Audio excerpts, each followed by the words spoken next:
15, 16, 17, 18, 19, 20, 21, 22, 23, 24, 25, 26, 27, 28, 29, 30।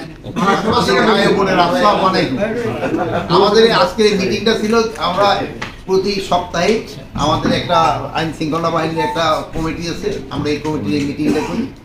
এটা নর্মাল দেশের আইন শৃঙ্খলা পরিস্থিতি নিয়ে আলোচনা হয়। এবার একটা আলোচনার ভিতরে একটা হলো সবচেয়ে বেশি জিনিসটা যেটা আছে, এটা আপনারা হয়তো আমার সাথে সবাই এগ্রি করবেন, এখানে ডিসএগ্রি করার কোনো কিছু নেই। আমরা জাতি হিসাবে কিন্তু অসহিষ্ণু হয়ে গেছি এবং আমাদের কোনো ধৈর্য কোনো কিছু নেই।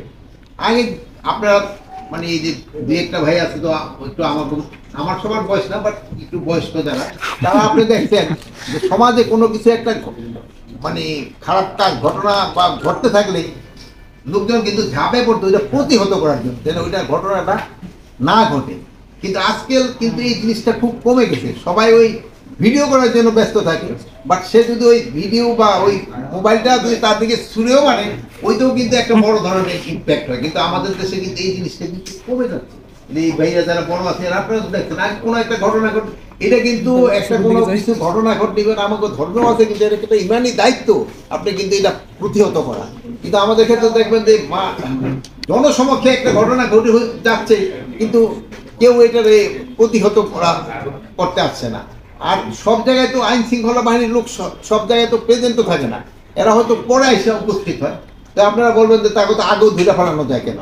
কিন্তু আগে তো এত সংখ্যা তো ধরা মানে আমাদের পক্ষে সম্ভব হয় না।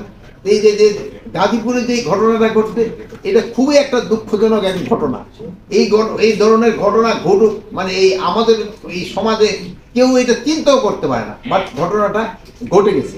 এই ঘটনায় যারা জড়িত তাদের আমরা হয়তো ম্যাক্সিমামে আইনের আওতায় নিয়ে আসছি, বাট যে জীবনটা চলে গেল তার তো আর কম্পেনসেশন দেওয়া যাচ্ছে না, তার তো হচ্ছে না। এই জন্য যদি আমরা সবাই একটু সচেতন হই এবং যদি আমাদের একটুখানি ধৈর্য হয় এবং একটু অসহিষ্ণু না হই, এটা কিন্তু একটু কমে।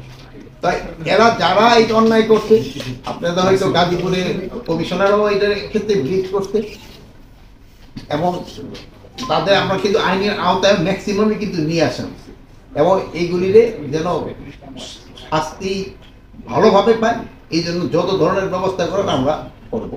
বাট জিনিসটা খুবই দুঃখজনক, মানে যে চলে গেল তার তো আমরা কোনো কম্পেনসেট করতে পারবো না, একটা জীবন কিন্তু চলে গেল। আর একটা পাবলিক চার্টারের একটা আইনও আছে কিন্তু, যেখানে কিন্তু জনগণেরও কিন্তু এটা প্রতিকার করার কথা। কিন্তু আমাদের এই পাবলিক চার্টার আইনটা কিন্তু আমরা আস্তে আস্তে কিন্তু ভুলে যাচ্ছি। এই জন্য আপনারা তো ভালো কাজ করে যাচ্ছেন, তা আপনারা যদি একটু জনগণকে এই ব্যাপারে একটু সচেতন করেন, এটা দেওয়া। আর অনেক সময় আছে যেমন ধরেন ইউটিউবে ধরো 1 বছর আগের একটা ঘটনা, এটা দিয়া একটা পোস্ট ছেড়ে দিল। এখন হয়তো এই পোস্টটা ওই যে পড়তে হয়তো ইউটিউবে নাকি আবার পয়সা পাবে, এই জন্য কিন্তু অনেকে এই জিনিসটা করে। কিন্তু আবার ধরেন যে শেরপুরের যে ঘটনাটা আছে, এটা কিন্তু আবার রিসেন্ট ঘটনা, মানে স্বামী স্ত্রীরে করতে যাচ্ছে, এখানে আবার নাতিনেরও ভিডিও করতে। আর নাতি তুই তো তোর নানির আগে বাঁচাইতে যাবি, ওটা না যায় সে ভিডিও করলে সে হয়তো পয়সা রোজগার করার জন্য করতে। এইতে দেখেন যে আমাদের যে সমাজের অবক্ষয়টা কত যায়, তার নানা নানিরে মেরে ফেলতে যাচ্ছে, কিন্তু নাতির কোনো